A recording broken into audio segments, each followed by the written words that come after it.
Yes, I'm right, yes. Well, good afternoon, everybody. My name, if you don't know me, is the Reverend Darwin Folkes, and I'm the Rector of St Andrews. And myself and all of us here at St Andrews are delighted to welcome you for another in our season of Arts at St Andrews, which is one of our fairly new projects where we're trying to open up this beautiful ancient building to celebrate the gifts of creativity that exist both in the present and in history, and of course in the future also. Today I'm absolutely delighted and I'm very excited because Dr. Duncan Fraser, who is, I'm going to get this right, a visiting research fellow in English of the University of Sussex, but also a resident in this village, is going to guide us through some really beautiful poetry in a way that I think you will find utterly fascinating. I know I have, as I have been sitting at your feet, sitting at your feet learning huge amounts.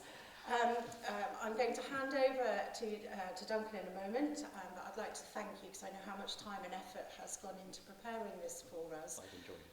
Yeah, and we're really thrilled that so many of you are here. We were prepared for it to be, you know, in this January afternoon. We weren't quite sure, so this is really lovely news.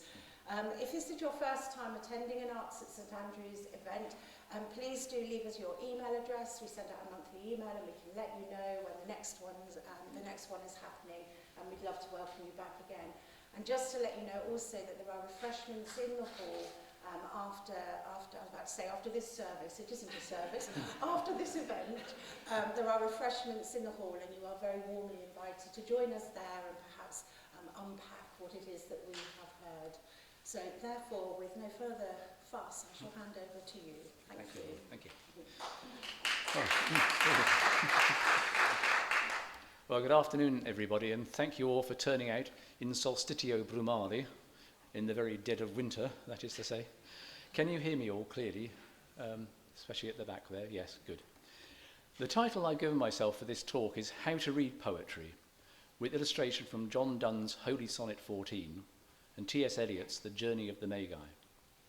I'm going to talk for, I think, a little under an hour, and to give you a break from my voice now and then, Arwen is going to read the poems, the two poems I've chosen, and the other illustrative extracts that I'll be referring to. I'm going to begin, yes, and there's a handout coming now, so I'll just pause while Lynn hands out these. This is the first handout. There are 3 handouts altogether. I'm not going to give you the poetry in a handout until it's been read, so that you can hear it. And then after the readings of the 2 poems, you'll be given the poems on paper. So, because there are, again, things that will be picked out, obviously, and that we will want to look at in detail. So I'm going to begin by suggesting that in order to read poetry, it helps to have some understanding of what it is that makes what we call poetry. So in the first part of this talk, I'll consider what we might mean when we describe something as poetry. In the second section, I'll suggest, following on from what I've said so far, how we might best approach reading poetry. And in the third and final part, I'll apply all of that, with a bit of luck, to a reading of 2 poems which concern themselves with religious ideas or questions, and which subject those ideas or questions to what one might call poetic interrogation. First, though, an apology to those of you who are regular and experienced readers of poetry, as I'll cover some very elementary material and its associated terminology in this first section. But I hope you'll bear with me for the sake of those here who are less experienced readers, since I'll be using this terminology in my discussion of the 2 chosen poems. So, if we were to ask ourselves what is poetry, what makes the given verbal statement a poem, rather than, say, a novel, a report, a witness statement, a job application, a sermon, or perhaps even a prayer? Well, we might probably start with the suggestion that it's language constructed according to certain conventions that shape its form by creating auditory patterns. And the 2 main mechanisms for achieving this are patterned rhythm or meter, and patterned repetition of sounds, which is to say rhyme if the sounds are vowels, and alliteration if they're consonants. In other words, poetry can be instantly recognized simply by the way it sounds, and it sounds very different from other types of speaking or writing. One tends not to write one's job applications in rhyming couplets.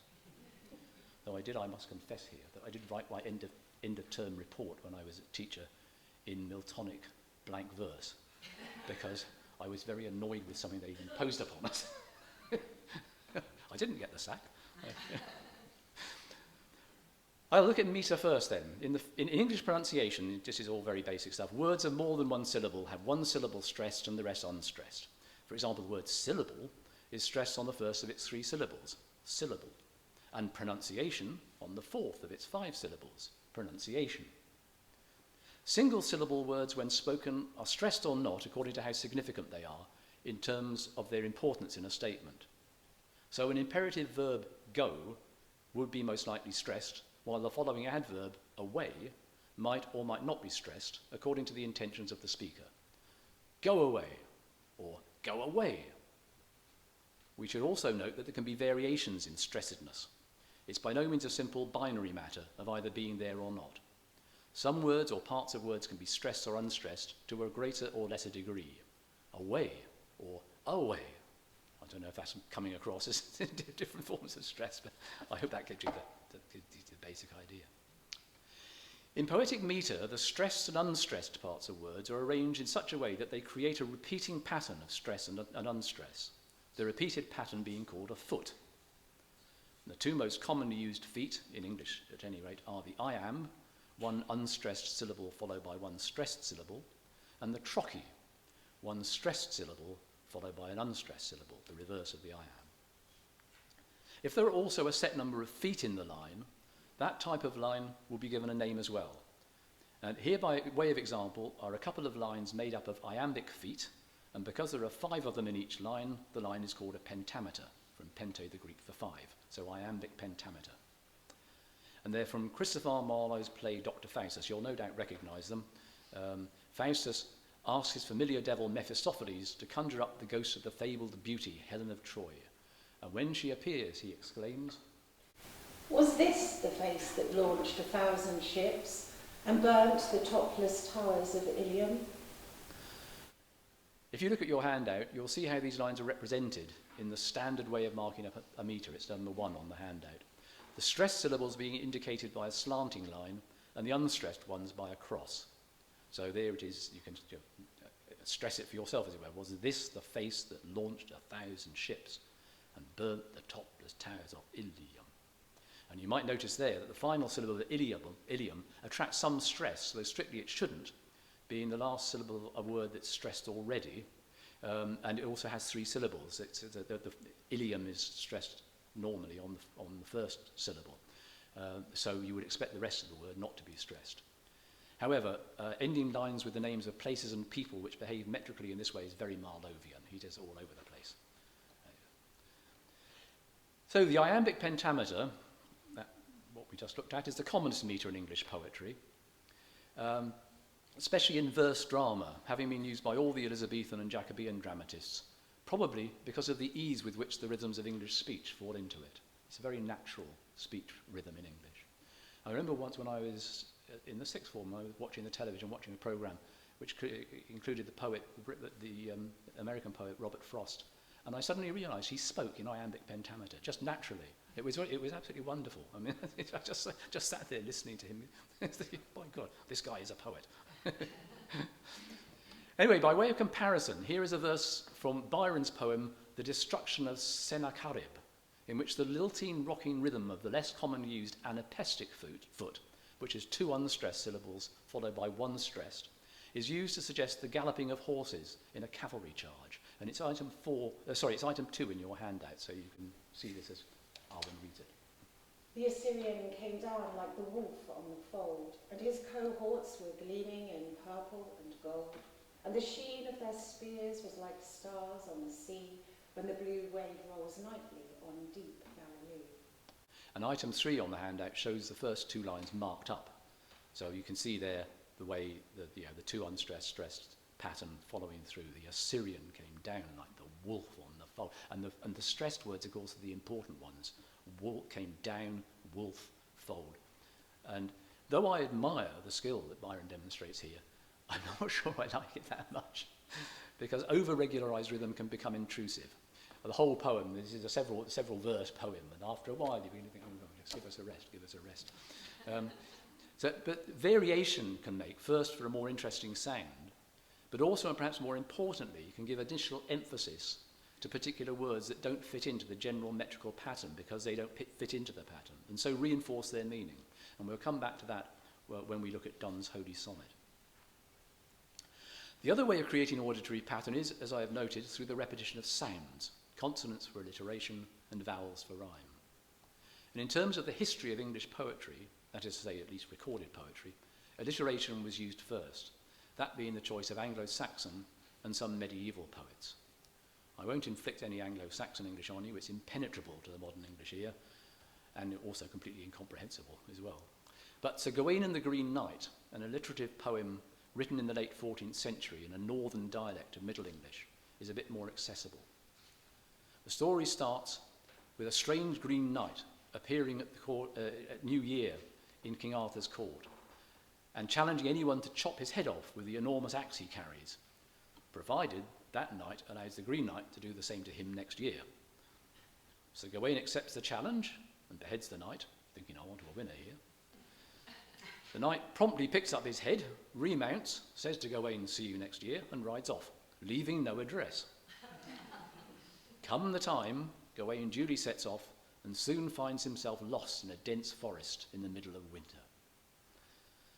We're going to read this to you first in a modern English translation so that you get the gist of it. It's item 4 on your handout. And then I'll do my best to read it in the original 14th century English, which I'll do my best. So you can hear the alliteration, much of which I'm afraid does get lost in the translation. Sometimes with dragons he fights, and with wolves also. Sometimes with wild men of the woods that lived in the crags, both with bulls and bears and boars at other times, and giants of the high fell that pursued him. Nearly slain with the sleet, he slept in his armour, more than enough nights amongst naked rocks.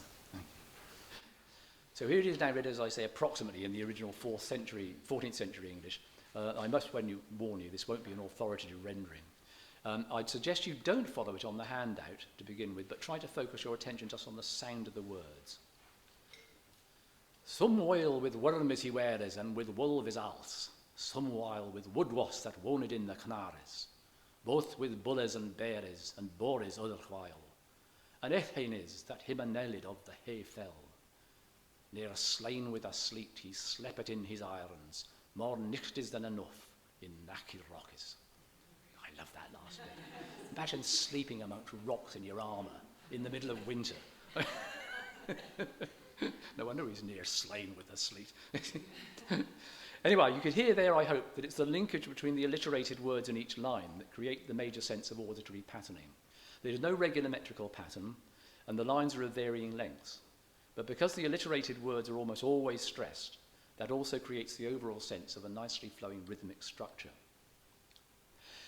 However, by the time Gawain was written in the north of England, in the Plantagenet court based in London, and possibly because of the influence of nearby continental culture, alliteration had pretty thoroughly given way to end rhyming. And in terms of poetic form, rhyme has two advantages over alliteration. First, rhymes are placed at the end of a line, so the rest of the line is able to use more strictly patterned metrical structures, so you have both going on at the same time. Second, there is more opportunity for variation in the patterning of end rhymes, and that, along with the varied metrical forms, allow for the development of many different kinds of verse form. Now, we describe rhyme schemes, incidentally, by giving each rhyme sound a different letter of the alphabet. So a poem written with pairs of adjacent lines rhyming, that is couplets, would be described A, B, B, C, C, D, D, etc. And a poem of 4 lines, verses, or quatrains, with alternate lines rhyming, and a new set of rhymes in each verse, would be A, B, C, D, E, F, etc. One of the most popular verse forms quickly became what's known as the heroic couplet. That's rhymed pairs of iambic pentameters.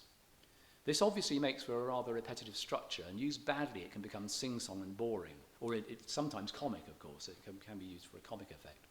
Used effectively, however, each couplet forms a neat, tightly constructed unit of thought, which in turn tightens up, as it were, the meaning. Right, so much then for attempts to define poetry in terms of its form.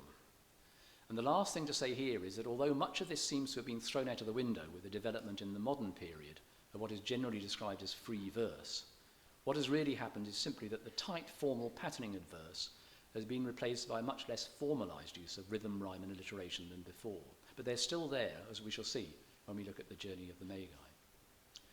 So let me conclude this section on formal patterning by reinforcing the idea that metre and rhyme give a poem a shape and form that structures and so tightens up, as it were, the expression of the ideas that it is dealing with.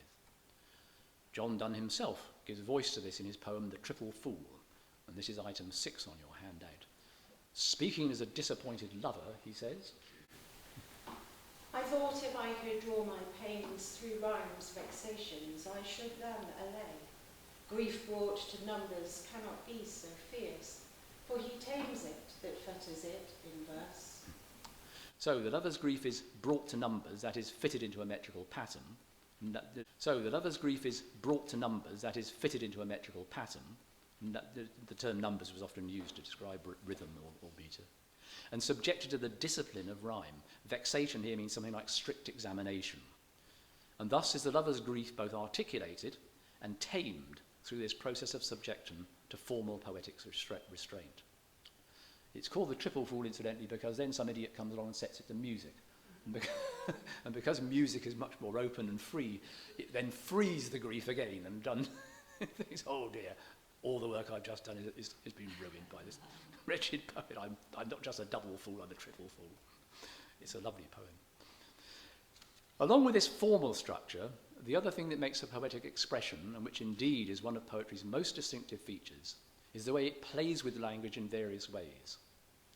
This can be by deploying figures of speech or tropes, the commonest type of which involve analogy or the comparison of one thing with another, what is generally covered under the term imagery, and which in turn would mainly refer to simile and metaphor, the difference between those two tropes being that a simile says merely that one thing is like another, and will contain the word like or as, whilst a metaphor suggests that one thing is another. Such a way of thinking about and describing the world is basic to the poetic way of thinking. And to slightly paraphrase something T.S. Eliot once wrote, when a poet's mind is perfectly equipped for its work, it is constantly amalgamating disparate ideas. Other types of wordplay would include puns, equivoque, even innuendo, and such tropes as paradox, and one of my favourites, oxymoron, from the Greek for pointedly foolish, in which something is described in words of opposite meanings. And for example, again from Mr. Eliot, frigid purgatorial fires. That's from one of the four quartets. Finally, we might note allusion to other literary works by using words or phrases directly taken from them or which echo them. This being a technique that Eliot was particularly fond of, as we will see when we look at the journey of the Magi. Now, none of these is by any means unique to poetry. All of them occur in other literary and non-literary forms of writing.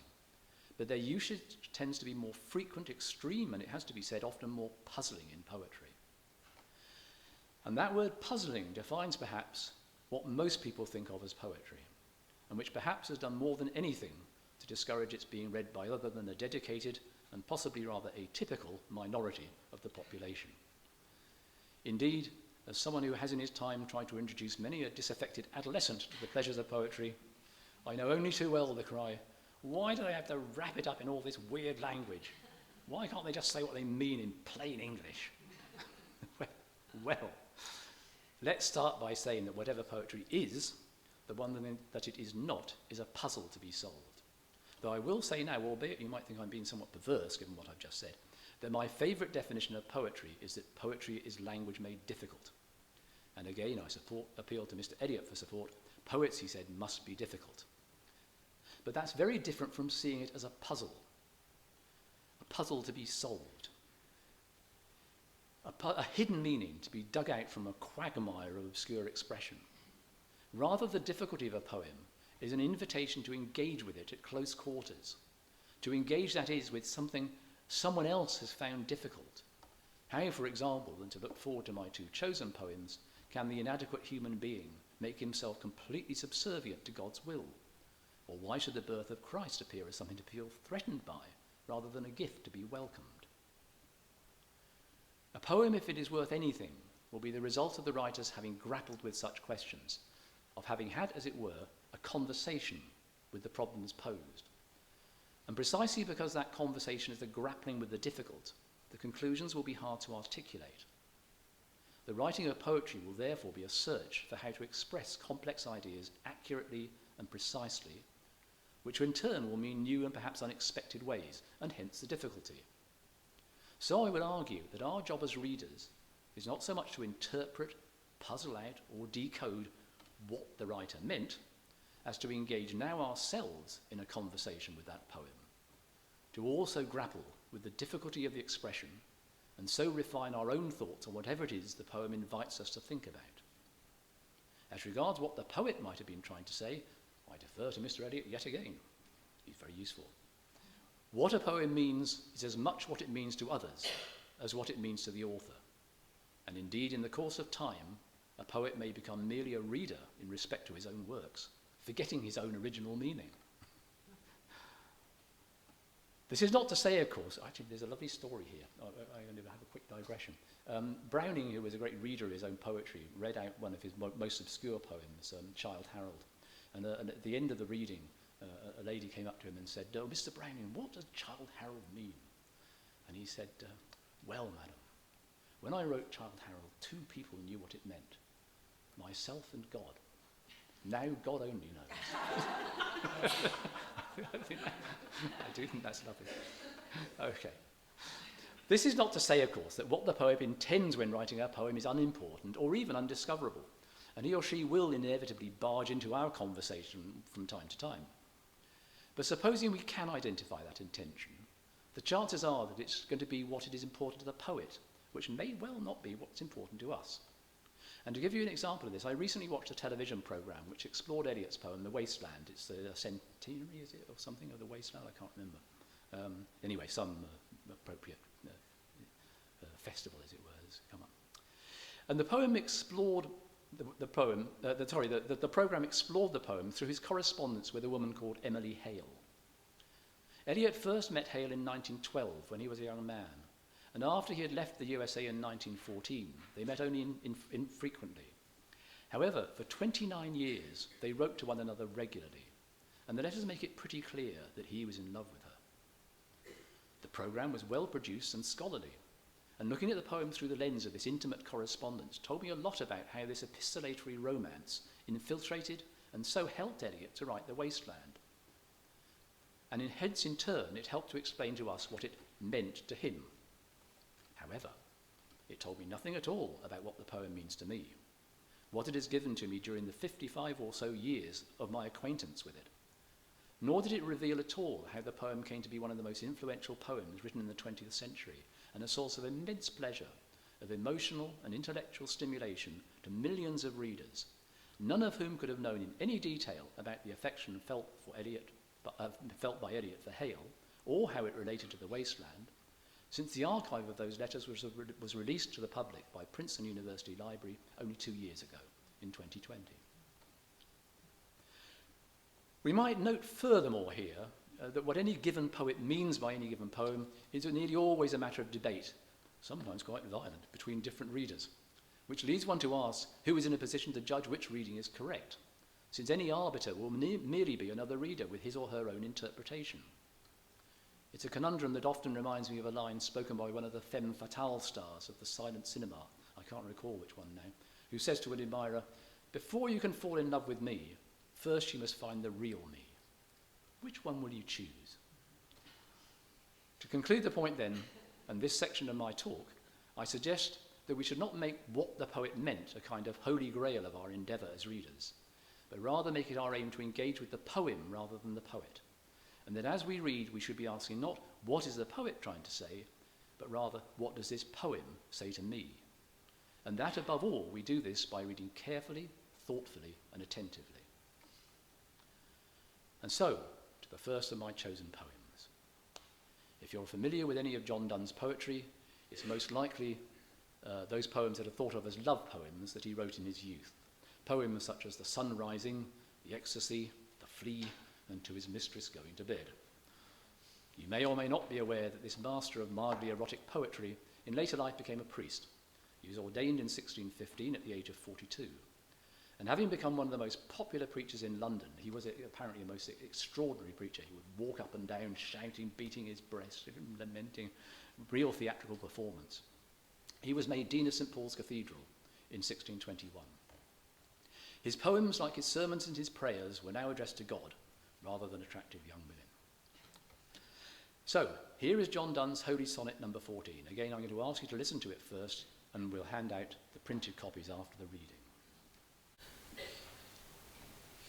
Butter my heart, three-personed God, for you as yet but knock, breathe, shine, and seek to mend, that I may rise and stand, o'erthrow me and bend your force, to break, blow, burn, and make me new. I, like a usurped town to another due, labour to admit you, but oh, to no end. Reason, your viceroy in me should defend, but is captived and proves weak or untrue. Yet dearly I love you, and would be loved fain, but am betrothed unto your enemy. Divorce me, untie or break that knot again. Take me to you, imprison me, for I, except you enthrall me, never shall be free, nor ever chaste, except you ravish me. Right, so now we can hand out the... shall I take half of them? So there's the poem set out for you.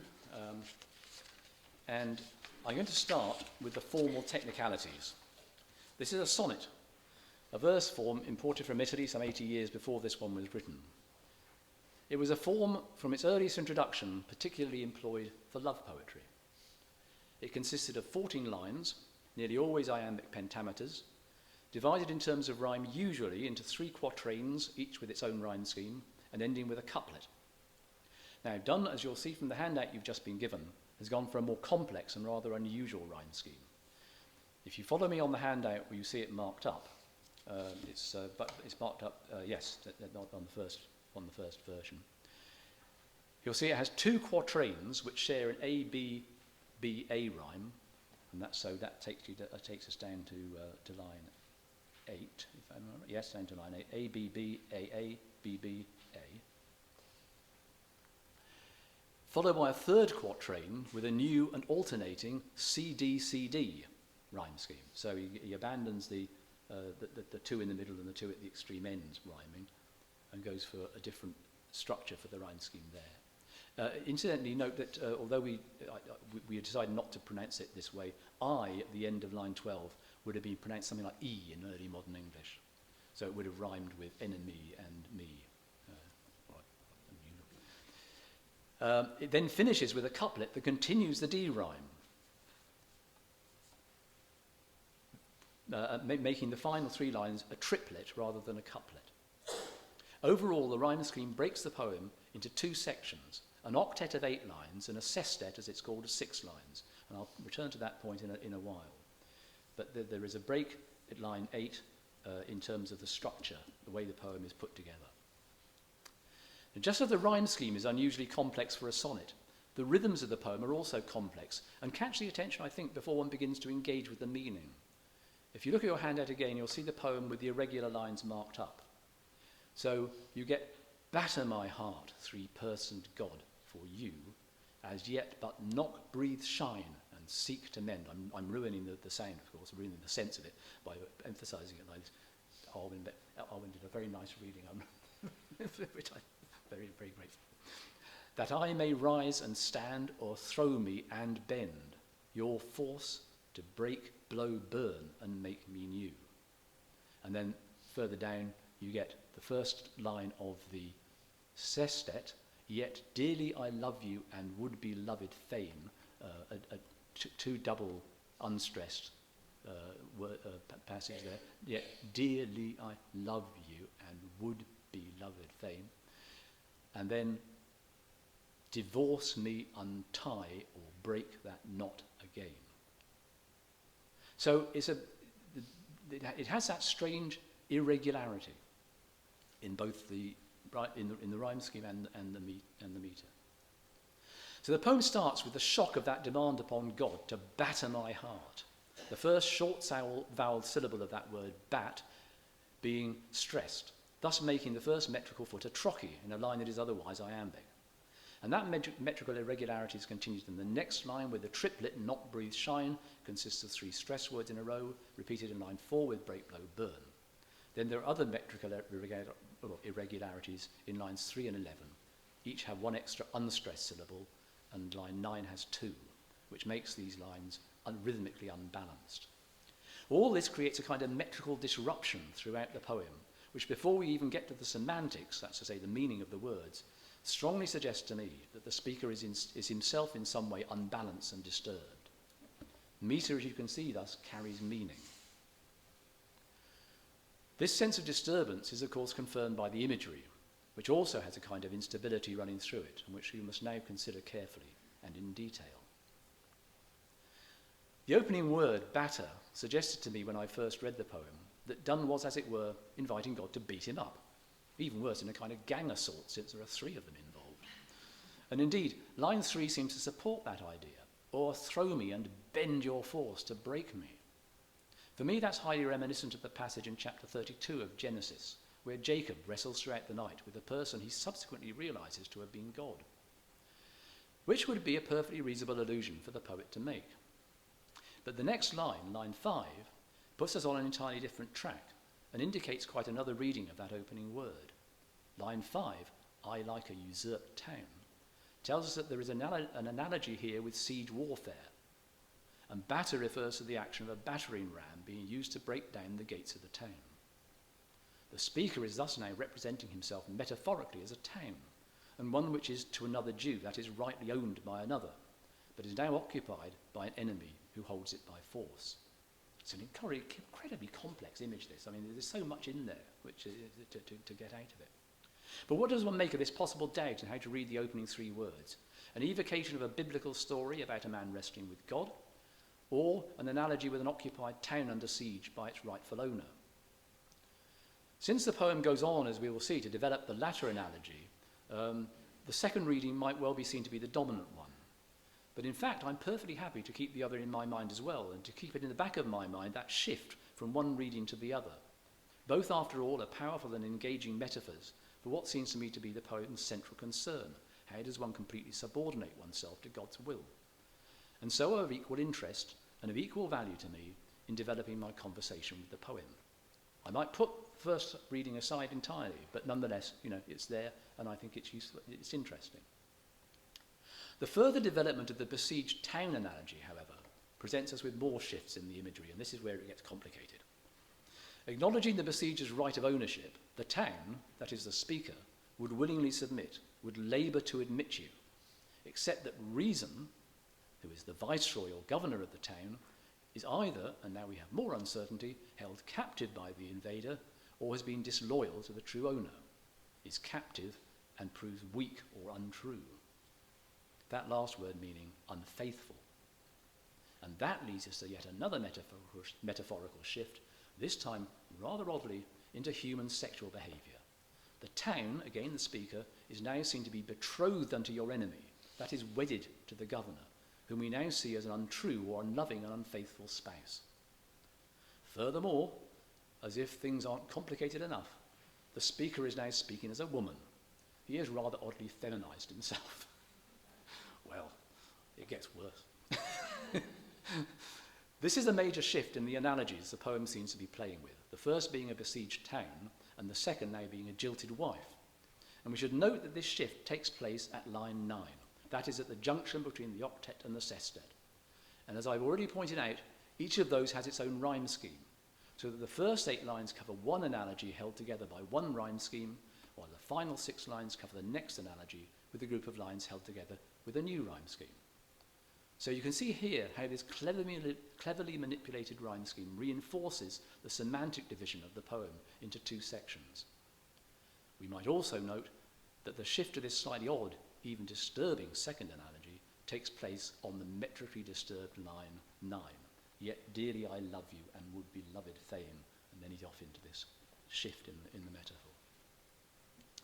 But note again the elision here, as it could be argued that if the viceroy is be unfaithful to anyone, it's to the legitimate owner of the town, to whom he, in terms of the political concept of governance, is representative, not to me, that is the town itself. So we can take that one and put it aside for a moment.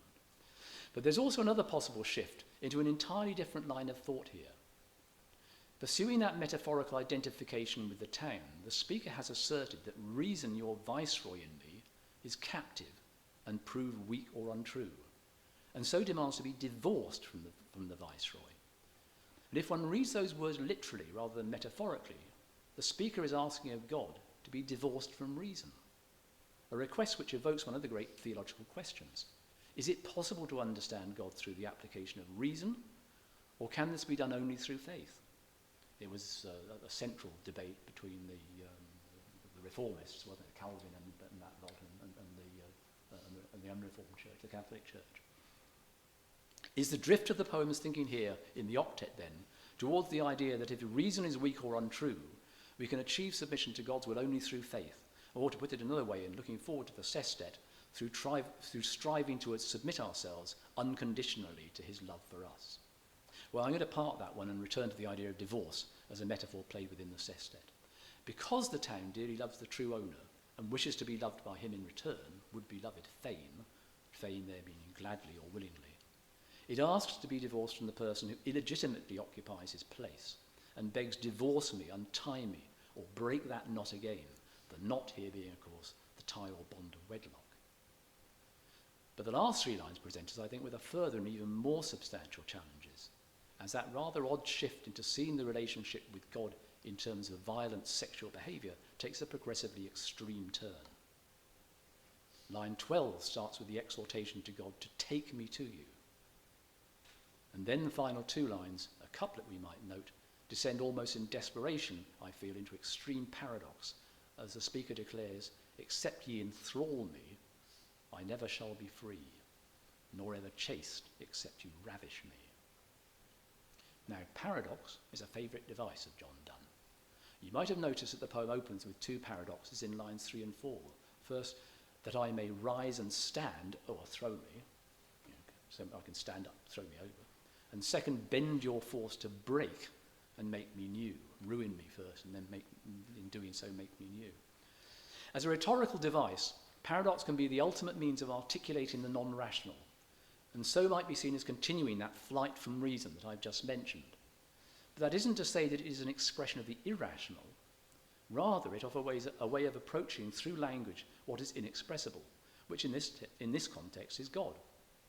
And the paradoxes are carried in this final rhymed triplet by four words that are all capable of carrying very different meanings, or to put that another way, are semantically slippery. Let's look at take, enthrall, ravish, and chaste.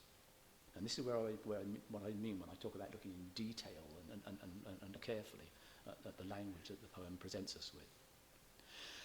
Well, the Oxford English Dictionary, that wonderful 20-volume summary of our language, gives for take no less than 85 definitions. Many of them with additional sub-definitions, actually. Of course, most of those clearly don't apply here. But three could well do so, because they all elaborate meanings already present in the poem.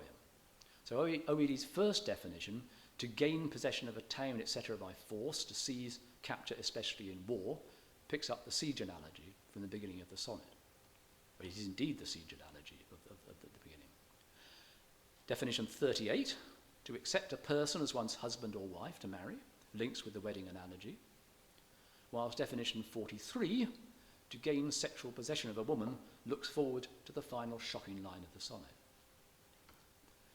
For enthrall, the first definition is to make a person a thrall, to enslave, to subjugate, also to debase, that last word having a sense which could have sexual suggestions. Another quite different meaning given is to hold the attention of, to captivate or fascinate. And again, you can tell, in ordinary everyday language, we could talk about enthralling. It's probably the more common modern usage. Ravish also has a wide semantic range and ambiguity, the first meaning obviously being to rape or violate a woman, whilst the fourth definition given is similar to the figurative meaning of enthrall, that is to transport the mind with emotion, to fill with ecstasy or sensuous pleasure, to entrance or enrapture.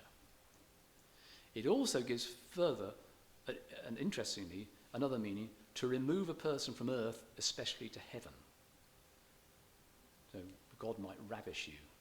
I wouldn't dismiss that from consideration, as it was not uncommon as a usage in the 16th, 17th centuries, although it isn't now, I think, and would connect with the 53rd definition of take, which I didn't mention, of God to remove a person from this world by death. So we can see how these meanings can connect up with one another across the poem. As to chaste, we might just note, need not necessarily relate to sexual purity. It could refer, though often figuratively, to general purity, or as the OED's definition puts it in number 3, freedom from guilt is one of the definitions. So, what do I make of these 3 final lines? What do those words take, enthrall, chaste, ravish say to me? Is this 1, a direct personal address to God to choose in rapture and transport me free from guilt to heaven, which could place it in the category of another literary form, a prayer? Or is it 2, marry and captivate me with sensuous pleasure and intense delight? That might seem less obvious were it not for 2 things. First, as I pointed out when introducing this poem, the sonnet is the verse form of love poetry. And line 9, dearly I love you and would be loved fain, does point towards such a reading. And of course, it's not unusual to talk about love between God and human beings. And second, the first 3 lines are an invitation to God to assault his heart, which organ is traditionally, of course, the seat of strong affective emotions. So is this, following the tradition of the verse form, a love sonnet? Or finally, should I understand 3, rather shockingly, seize, enslave and violate, which is undeniably present and is, one might say, the most semantically evident reading. There's no escaping it. So prayer, love poem, or a plea for sadomasochistic self-effacement? Well, I don't think I have to choose. It's all 3. The fluidity of the metaphor, the playing with paradox, the extremity of the analogies, the hyperbole, all this is typical of Donne. So in terms of the conversation I personally have with the poem, this multiplicity of interpretations presents me with no problems. What, after all, is the real Holy Sonnet 14? What, in the end, I come away with is a highly complex articulation of the torment of a disturbed man, wrestling with what he believes is the inadequacy of his relationship with God, his inability to relate as he should do to God, looking in any and every direction for some way of solving this problem, and making a desperate appeal for help directly to the divine being. And in that sense, it fits very well into my notion of the writing of poetry being itself a form of conversation. In this case, a conversation with God, or as I just noted, a prayer, which of course is very often seen as conversation with God. And so, to our second poem. Enough of Dr. Donne. The Journey of the Magi. Thomas Stearns Eliot is generally acknowledged to be one of the founders of and one of the greatest exponents of modern poetry. He was born in 1888 in St. Louis, Missouri, and in 1914 moved to England, becoming a British citizen in 1927. As regards religious beliefs, he was brought up as a Unitarian, but a particular kind of Unitarianism, apparently. It was known as Bostonian Unitarianism. But for many years was, as he has said, without any definite religious faith or without any at all, until he joined the Catholic movement of the Church of England, also in 1927, which was very neatly for me the year he wrote The Journey of the Magi, telling a friend in a letter that, quote, I wrote it in 3/4 of an hour after church time and before lunch one Sunday morning, with the assistance of half a bottle of Booth gin. Here it is. Once again, I'm going to ask you to listen to it first so that you hear it, and then we'll pass out the handout. Thank you. A cold coming we had of it, just the worst time of the year for a journey, and such a long journey. The ways deep and the weather sharp, the very dead of winter. And the camels galled, sore-footed, refractory, lying down in the melted snow. There were times we regretted the summer palaces on slopes, the terraces and the silken girls bringing sherbet. Then the camel men cursing and grumbling and running away and wanting their liquor and women, and the night fires going out and the lack of shelters, and the cities hostile and the towns unfriendly, and the villages dirty and charging high prices. A hard time we had of it. At the end we preferred to travel all night, sleeping in snatches, with the voices singing in our ears, saying, that this was all folly. Then at dawn we came down to a temperate valley, wet below the snow line, smelling of vegetation, with a running stream and a watermill beating the darkness, and 3 trees on the low sky, and an old white horse galloped away in the meadow. Then we came to a tavern with vine leaves over the lintel, 6 hands at an open door dicing for pieces of silver, and feet kicking the empty wineskins. But there was no information, and so we continued, and arrived at evening not a moment too soon, finding the place. It was, you might say, satisfactory. All this was a long time ago, I remember, and I would do it again, but set down this, set down this. But we led all that way for birth or death. There was a birth, certainly. We had evidence and no doubt. I had seen birth and death, but had thought they were different. This birth was hard and bitter agony for us, like death, our death. We returned to our places, these kingdoms, but no longer at ease here in the old dispensation, with an alien people clutching their gods. I should be glad of another death. Well, not a bad advert for Booth Gin. Not a bad advert for Booth Gin. Right, we have a hand.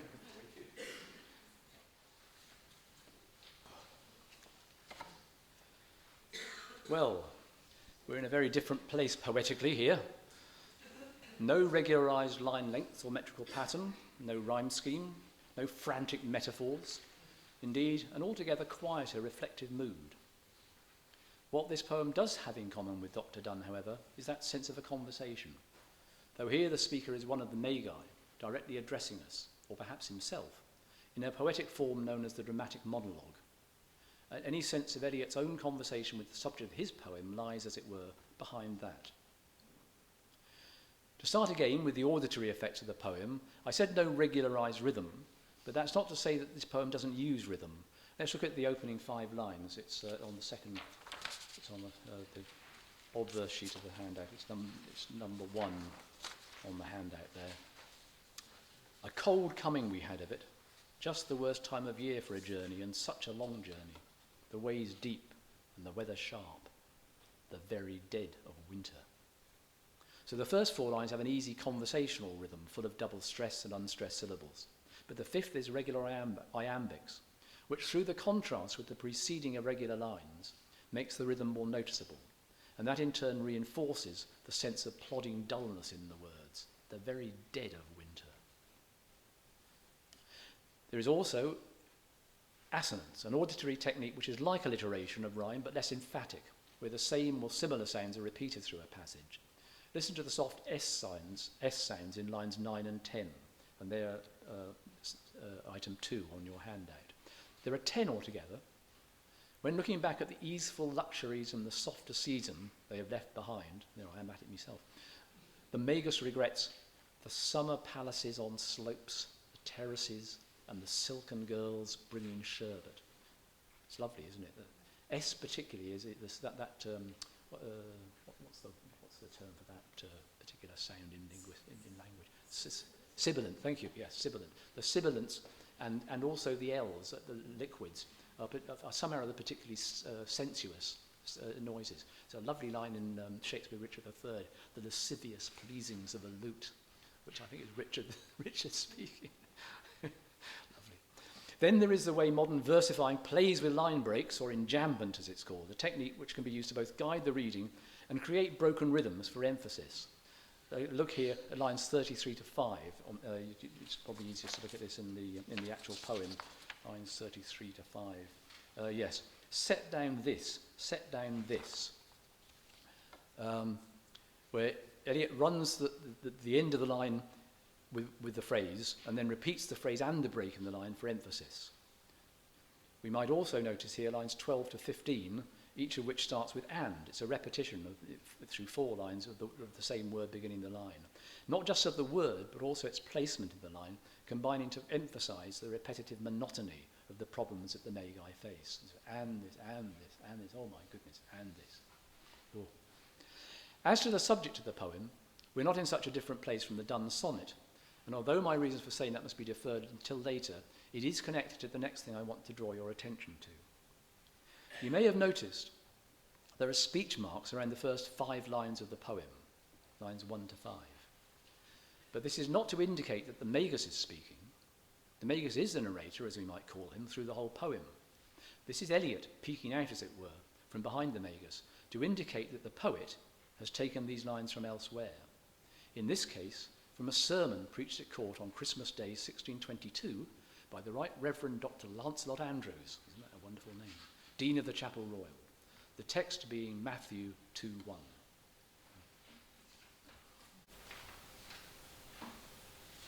Now when Jesus was born in Bethlehem of Judea, in the days of Herod the king, behold, there came wise men from the east to Jerusalem, saying, Where is he that is born King of the Jews? For we have seen his star in the east and are come to worship him. Okay, so that was Dr. Andrews' text for his sermon. Before we go any further, a brief word about Lancelot Andrews. He had at this point an excellent reputation as an eloquent and learned preacher, as did John Donne, and though I have no documentary evidence to prove it, I'm sure the two, being contemporaries and both senior members of the London clergy, would have known one another, which is a nice, albeit purely coincidental link between our 2 poems. Eliot was a great admirer of these sermons and of Andrew's sermons, and King James the 6th and 1st, clearly had a similar admiration for him. He was considered to be the most learned churchman of his day and was made one of the lead translators of the authorized version of the Bible, which is, quite aside from its spiritual value, one of the finest works of literature in the English language. I've read that Andrews translated Psalm 23, "The Lord is my shepherd," which, if that's correct, gives us an idea of his ability not just as a translator, but also as a poet. You might like to read or reread it when you get home. It's Psalm 23. But back to the sermon. Despite those quotation marks, Eliot does not quote it precisely. Here is his words set alongside the words as Andrews spoke them, and they're item 3 on the handout. Arwen will read out Andrews, and I'll read the Eliot, and we'll see how they compare. A cold coming they had of it at this time of the year. A cold coming we had of it. Just the worst time of the year. Just the worst time of the year. To take a journey, and especially a long journey in. For a journey, and such a long journey.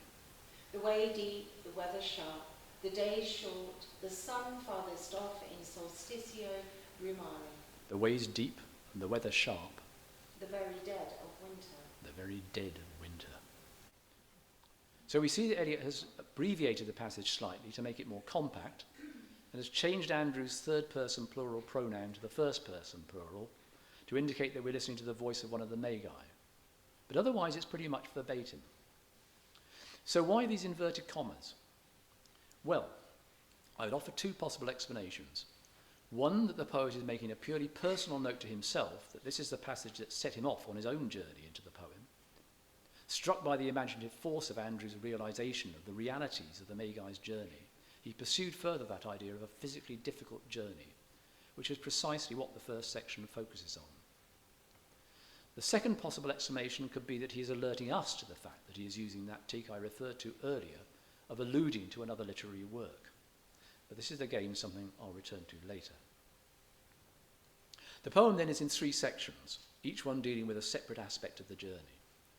The first section, as I've just noted, describes the journey in purely physical terms, setting out the difficulties faced by the Magi. The obstinate camels, their drivers getting drunk and whoring, the servants failing to do their work properly, the locals unfriendly and ripping them off, and those niggling memories of the pleasurable life they've left behind them, and above all, the constant sense that this was all folly. The second section, though, moves us into a more symbolic sense of the journey. Here, lines 21 to 3, the landscape is temperate, wet, smelling of vegetation, and there is a running stream, all suggesting fertility in contrast to what they have experienced so far, the very dead of winter. But what follows pushes us in quite another direction. What do we make of that watermill beating the darkness? An image of futility? And line 28, those feet kicking the empty wineskins. More futility, like something one might spot in the odd corner of a painting by Bosch or Bruegel?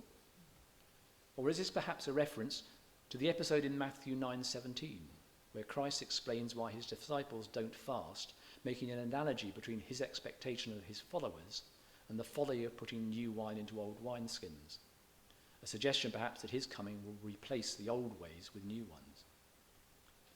Is the old white horse in line 25 that galloped away in the meadow possibly the one from Revelations 19, verses 11 to 13, on which is seated a mysterious figure called, quote, faithful and true, the word of God, who in righteousness doth judge and make war? Well, possibly. With the three trees on the low sky in line 24, I think we're on firmer ground. These surely foreshadow the three crosses on Golgotha, as finally do in line 27 the sinister disembodied hands at an open door, dicing for pieces of silver, point us pretty clearly and simultaneously both to Judas's payment of 30 pieces of silver for betraying Jesus and to the casting of lots for Christ's clothing at the foot of the cross. But just to go back for a second to my observation on that question of whether we can ascertain what Eliot might be saying here, I will note that he himself once referred to some of these images in a lecture, saying, such memories may have symbolic value, but of what we cannot tell. So not a great deal of help from the poet there.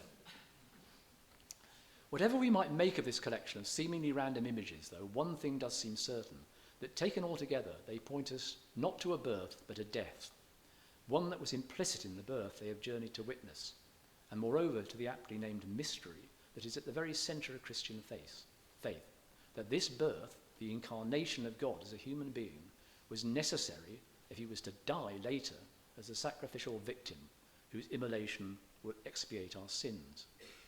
And that his death was therefore not an end but a beginning, the beginning of a new way to eternal life. And hence the seemingly contradictory images of fertility that open this second section, hints of fruitfulness contrasted with the later hints of death by crucifixion. The third section opens with, all this was a long time ago, I remember, reminding us that this is a retrospective meditation. The Magus perhaps sitting some years later in one of his summer palaces, surrounded, one might imagine, by those silken girls, and dwelling on this event from his past. Here he summarises not just the conclusion of the journey, but also reflects on how he and his two companions felt about what they had experienced. Having arrived at the place that they had been seeking, he wonders, were we led all that way for birth or death? There was a birth, certainly we had evidence and no doubt. I had seen birth and death, but had thought they were different. This birth was hard and bitter agony for us, like death, our death. Thank you. I read that passage as indicating that he is still himself very much in the dark as to the meaning of his journey.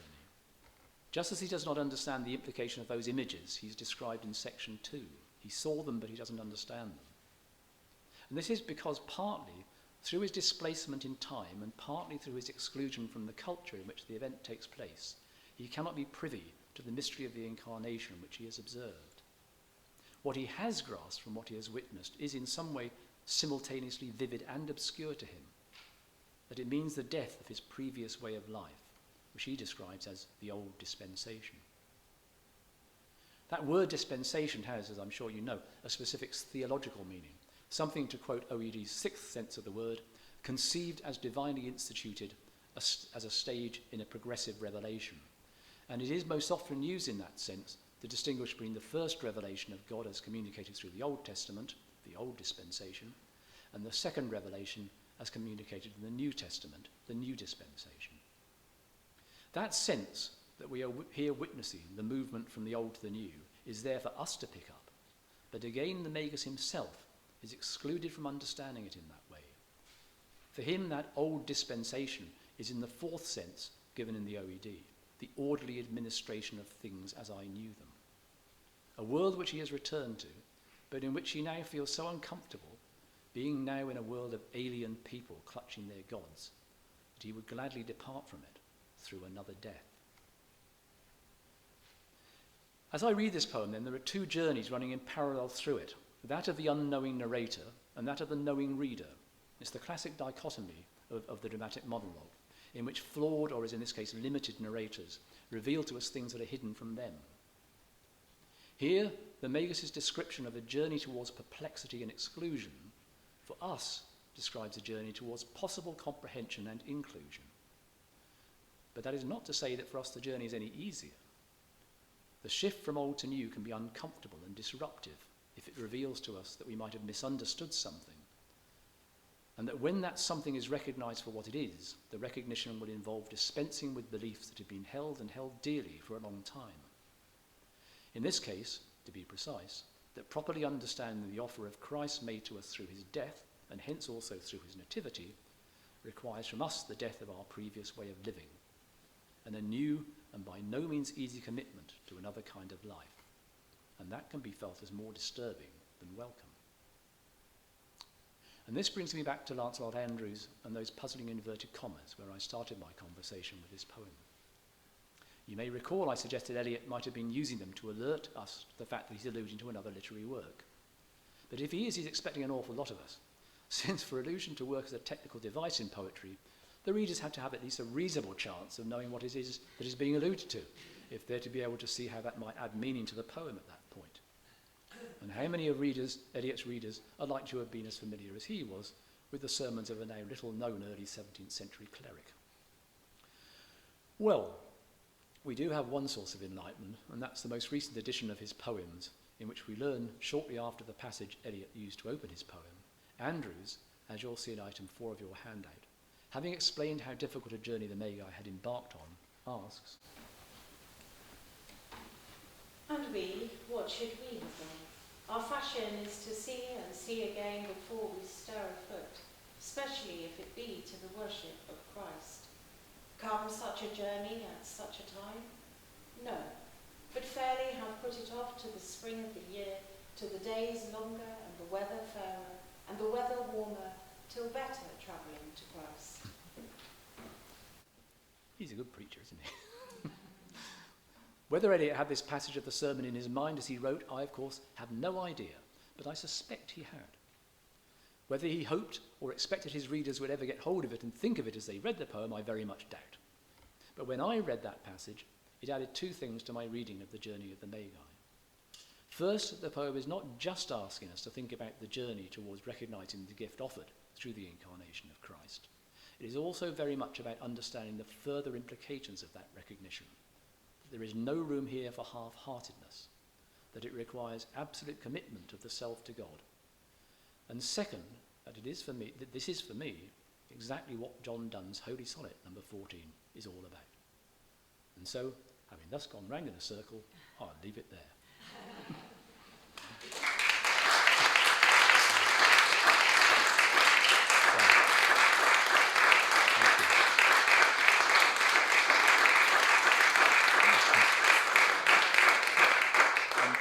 A big thank you to Arwen for reading the poetry so beautifully. Thank you.